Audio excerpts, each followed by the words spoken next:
Hello everyone, मैं प्रशांत। आज हम सीखने वाले इंट्रोडक्शन अबाउट इंडस्ट्रियल ऑटोमेशन। तो ऑटोमेशन क्या है? ऑटोमेशन यानी इटसेल्फ, खुद से। आज हम जानेंगे ऑटोमेशन की हिस्ट्री के बारे में, उसमें क्या क्या यूज होता है, और आज हम ऑटोमेशन में कहाँ तक आए उसके बारे में हम जानने वाले। तो उसके डेफिनेशन के बारे में जाएंगे। Automation or automatic control is the use of various control systems for operating equipment such as machinery, processes in factories, boilers, heat treating ovens, feeding system, steering and stabilization of ships, aircraft with minimal or reduced human intervention। तो इसमें क्या दिया है कि automation यानी खुद से, और जब जितना हमारा ह्यूमन इंटरवेंशन कम होगा उसके हेल्प से हम क्या करेंगे, ऑटोमेशन प्रोसेस ज़्यादा से ज़्यादा कर पाएंगे। और अब देखेंगे हम टाइप्स ऑफ ऑटोमेशन। सबसे पहले ऑटोमेशन में क्या है? ऑटोमेशन में दो टाइप्स आते हैं। इसमें पहले क्या होता था कि हमारे यहाँ मशीन्स वगैरह जो डेवलप नहीं थे, तो इसकी वजह से हम ह्यूमंस ज़्यादा काम करते थे उसमें। ह्यूमंस ज़्यादा काम करते थे तो 50% जो जॉब था वो ह्यूमंस की मदद लेके किया जाता। तो सेमी ऑटोमेशन यानी 50% job done automatically, 50% machine, 50% human. और जो सेकंड टाइप है वो है फुल्ली ऑटोमेशन। आज हम फुल्ली ऑटोमेशन की तरफ ही बढ़ रहे हैं, 100% जॉब डाउन ऑटोमेटिकली। तो उसके बाद हम देखेंगे इंडस्ट्रियल ऑटोमेशन। आज अभी इसमें हम देखने वाले कि क्या क्या एप्लीकेशंस है। जो फिलिंग सिस्टम्स है, आज हम देखेंगे जो अलग अलग बॉटलिंग प्लांट्स है या पैकेजिंग लाइन्स है, तो वहाँ पर इंडस्ट्रियल ऑटोमेशन हम पीएलसी की मदद से। ऑटोमेशन में पीएलसी यानी एक वेरी इंपॉर्टेंट फैक्टर है। इसके सिवाय हम ऑटोमेशन कर नहीं पाएंगे। जब पीएलसी डेवलप हुआ तो उसके बाद ही हम ऑटोमेशन में ज़्यादा से ज़्यादा ग्रोथ पकड़ पाए हैं। तो फिलिंग सिस्टम एक उसका एप्लीकेशन। आज अभी जानेंगे अपन हिस्ट्री के बारे में। History of industrial automation. 1920s में हेनरी फोर्ड ने कंपनी ने एक मास प्रोडक्शन किया था। उसके बाद 1947 में General Motor established automation department, उन्होंने डिपार्टमेंट एक एस्टेब्लिश किया। उसके बाद 1980s में यूनाइटेड स्टेट्स ऑफ अमेरिका ने कार मैन्युफैक्चरिंग में lights out entire process could be left to robots. मतलब आज हम देखते हैं कि जो हमारे ऑटोमोबाइल इंडस्ट्री है उसमें पूरा रोबोटिक हुआ है, और अभी और उसमें ग्रोथ होने वाली है। Advantages of industrial automation: increased mass production, reduced human effort, increased precision, improved quality, increased accuracy, increased consistency output। यानी कि पहले क्या होता था कि जो ह्यूमंस काम करते थे, तो हम डे में अगर 20 या 30 यूनिट्स अगर प्रोडक्शन निकल रहे, तो उतना नहीं निकलने का था। तो अभी ये क्या हो रहा है, पीएलसी की मदद से हम जितना ज़्यादा से ज़्यादा हो सके उतना हम प्रोडक्शन निकाल पाएंगे। और उसमें ज़्यादा से ज़्यादा ह्यूमंस की नीड लगती थी। आज हम कम से कम ह्यूमंस की मदद से, या जितने पीएलसीज होंगे उतने से उतने में हम वो काम कर पाएंगे। और इनके प्रेसिजन, इससे प्रेसिजन में भी मदद होंगे। और क्वालिटी क्वालिटी जितना हम मशीन पे यूज कर रहे हैं, तो हमारा ज़्यादा से ज़्यादा 99% अभी हम क्वालिटी की तरफ बढ़ रहे हैं। Accuracy and consistent out. Examples of industrial automation. Process automation, तो हम देखने वाले कि अलग अलग जो सेक्टर्स हैं, तो वहाँ पर जो जो ऑटोमेशन है वो कौन सा है वो देखेंगे। एक प्रोसेस इंडस्ट्री है, प्रोसेस ऑटोमेशन में। उसके बाद है बिल्डिंग ऑटोमेशन। बिल्डिंग ऑटोमेशन आज एक ज़्यादा ग्रोथ पे है, क्योंकि उसमें हम देख रहे हैं कि ज़्यादा से ज़्यादा हमें ऑटोमेशन की तरफ हम बढ़ रहे हैं। तो हम देख रहे हैं कि अभी पहला पॉइंट प्रोसेस ऑटोमेशन, उसमें एग्जांपल्स देखेंगे वाटर ट्रीटमेंट प्लांट। तो वाटर ट्रीटमेंट प्लांट में हम क्या करेंगे कि जो हमारा एक सीवेज या थोड़ा सा अनक्लीन वाटर है थोड़ा, उसको हम क्लीन, प्रॉपरली क्लीन लेंगे। क्लीन करके उसको आगे के प्रोसेस के लिए दे देंगे, और फिर ट्रांसफर कर देंगे पैकेज कर। नेक्स्ट है एग्जांपल इलेक्ट्रिक पावर मैनेजमेंट। इसमें हम देखेंगे कैसे हम इलेक्ट्रिक पावर को मैनेज करके ऑटोमेशन की मदद से उसको सप्लाई कर सकते हैं, डिस्ट्रीब्यूट कर सकते हैं। उसकी मदद से वो हो सकता है। Feeling system. फीलिंग सिस्टम अभी हमने एक एग्जांपल देखा, conveyor belt, watering water bottle plant का देखा। उसके बाद है कन्वेयर सिस्टम। कन्वेयर सिस्टम में कैसा है कि पीएलसी में डिफरेंट डिफरेंट टाइमर्स रहते हैं, काउंटर्स रहते हैं। तो उसकी वजह से क्या होता है कि एक प्रोसेस है, उसमें हमें अगर 10 बॉटल्स चाहिए या 20 बॉटल्स चाहिए, तो उसमें हम काउंटर पे सेट करके उससे उसका काउंट देके हम उसको ऑटोमेटिकली स्टॉप कर सकते हैं कन्वेयर बेल्ट को। तो यही है कन्वेयर सिस्टम के बारे में। असेंबली प्रोसेस इन फैक्ट्रीज, जो बड़े बड़े ऑटोमोबाइल इंडस्ट्रीज है, तो वहाँ पर असेंबली लाइन रहते हैं। तो वहाँ पर बहुत सारे मैनेजमेंट करना पड़ता है, क्योंकि वहाँ मैनेजमेंट के लिए अभी जब से पीएलसी आए तब से हमें वो प्रोसेस इंडस्ट्रीज में मैनेजमेंट करना बहुत इजी हो गया है। अभी नेक्स्ट है बिल्डिंग ऑटोमेशन। बिल्डिंग ऑटोमेशन में फर्स्ट एग्जांपल है car parking system. Car parking system में हम देखेंगे कि अभी बड़े बड़े शहरों में क्या हो रहा है कि कार पार्किंग में बहुत सारे इश्यूज आ रहे हैं। तो हमारे पीएलसी की मदद से हम एग्जैक्ट जितने हमें व्हीकल्स हमें इन इन चाहिए या आउट चाहिए, तो उतने हम मैनेज कर पा रहे हैं। उसके बाद automatic door opening and closing, हम बड़े बड़े मॉल्स में देखते हैं कि जो जो हम जब एंट्री करते हैं तब ऑटोमेटिकली डोर ओपन और डोर क्लोज हो जाता है। तो वो एक ऑटोमेशन का सबसे बढ़िया एग्जांपल है। बाद में लिफ्ट कंट्रोल, हम आज हम देखते हैं कि 70 to 80% जो शहरों में हर एक इसमें हम देखते हैं कि लिफ्ट में आप आ रहे हो, लिफ्ट यूज ही हो रही है। Next public transportation. Public transportation में हम देखेंगे first track changer. Track changer के बाद में train signal system. Train signal system में आज बहुत ग्रोथ है और आगे बढ़ने वाली है। इसकी मदद ऑटोमेशन की मदद से हमें जल्दी से जल्दी सिग्नल्स मिल पा रहे हैं और जल्द हमारे जो एक्सीडेंट्स वगैरह है, वो हम अवॉइड कर पा रहे हैं। अभी ट्रैफिक सिग्नल्स के बारे में देखेंगे तो एग्जैक्ट टाइम अमाउंट है, इसमें रेड येलो ग्रीन, तो ये जो टाइमिंग दिया है उसकी मदद से प्रॉपरली जो ट्रैफिक सिस्टम है और जो व्हीकल मैनेजमेंट है शहरों में वो हो रहा है।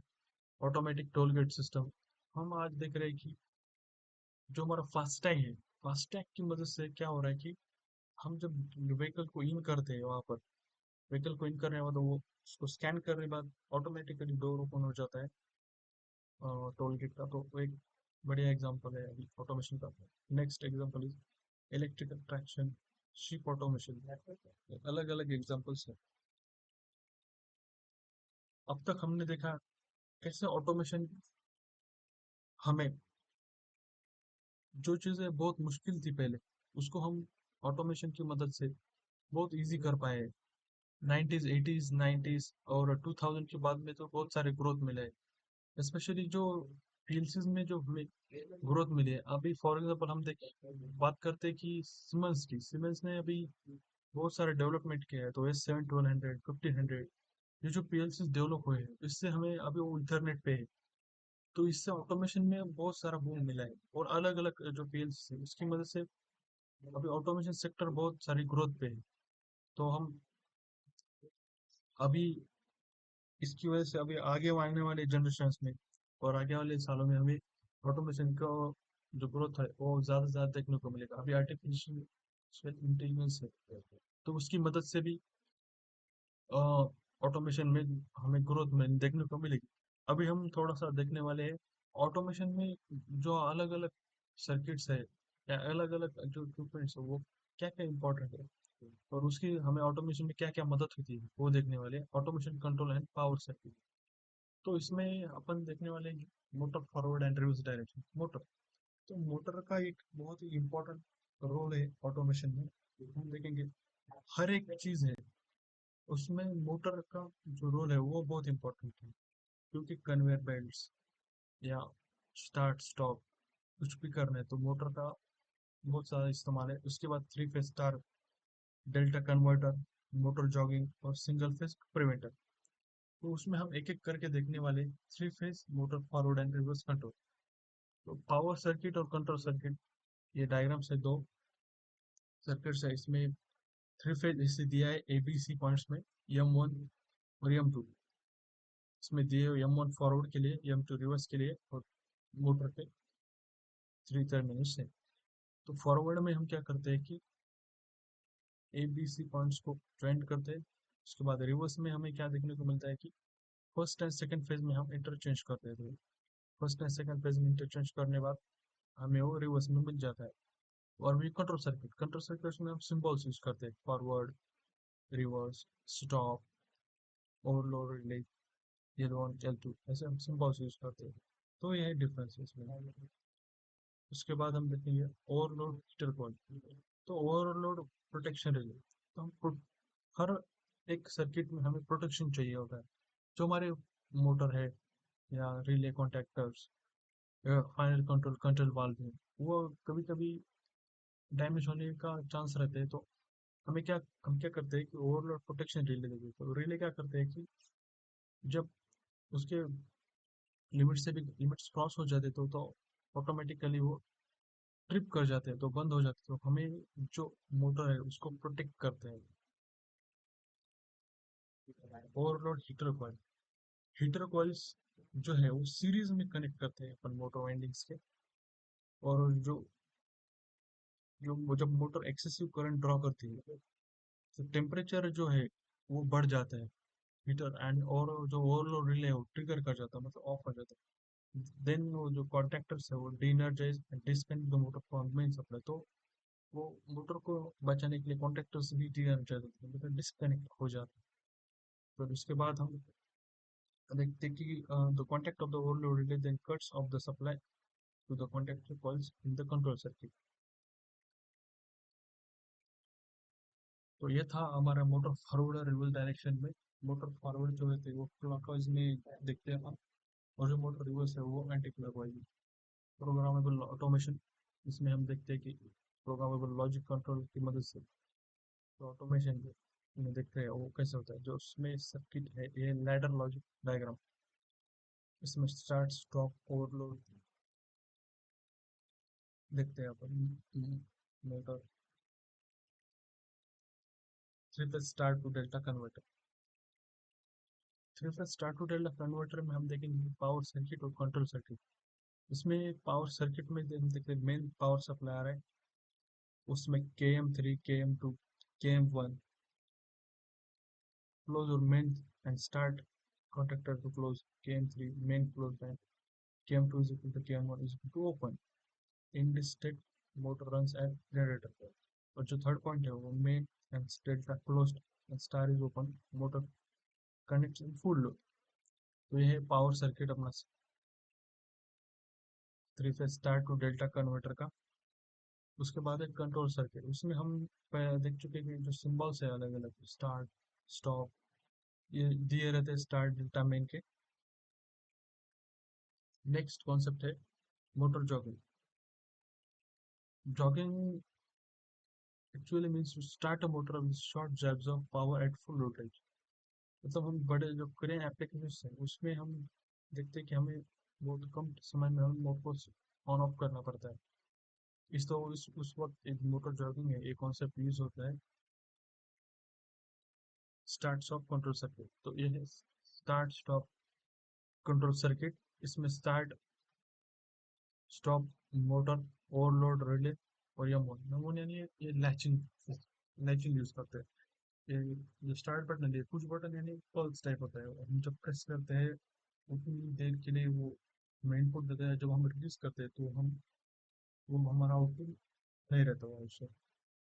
Start stop job control circuit, तो जॉब में जो सर्किट है वो कैसे यूज होता है, start stop starter overload jogging normally closed auxiliaries and you know. जब हम ऑपरेट करते हैं तो यनो का एनसी एनसी का यनो हो जाता है तो ऑपरेट कर पाते हैं।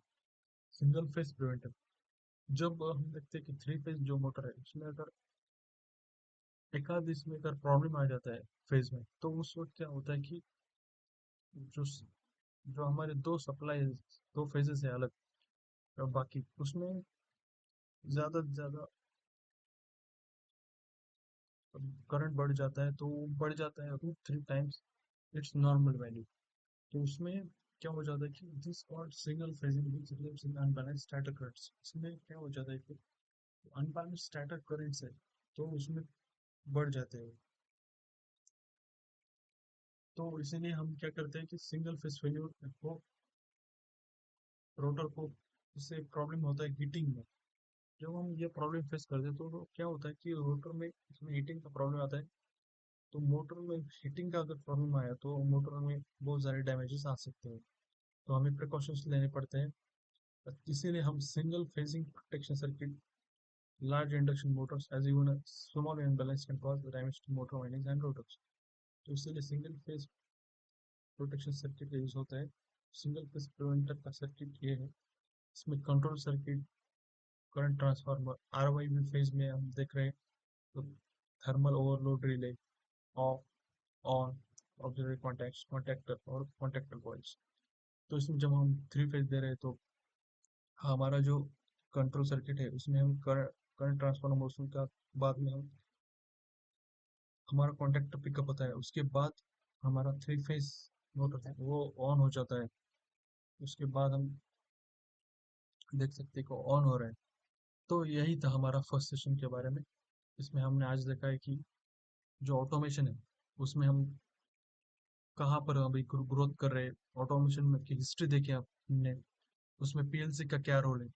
तो आने वाले लेक्चर्स में हम देखने वाले कि उसमें जो पीएलसी है तो पीएलसी का रोल बहुत ज़्यादा इंपॉर्टेंट है इसमें। उसमें अलग अलग डिफरेंट इनपुट आउटपुट मॉड्यूल्स रहते हैं और वो हमारे ऑटोमेशन में कैसे यूज होते हैं उसका कितना हेल्प होता है वो हम देखेंगे। तो ठीक है, हम मिलते हैं नेक्स्ट सेशन में।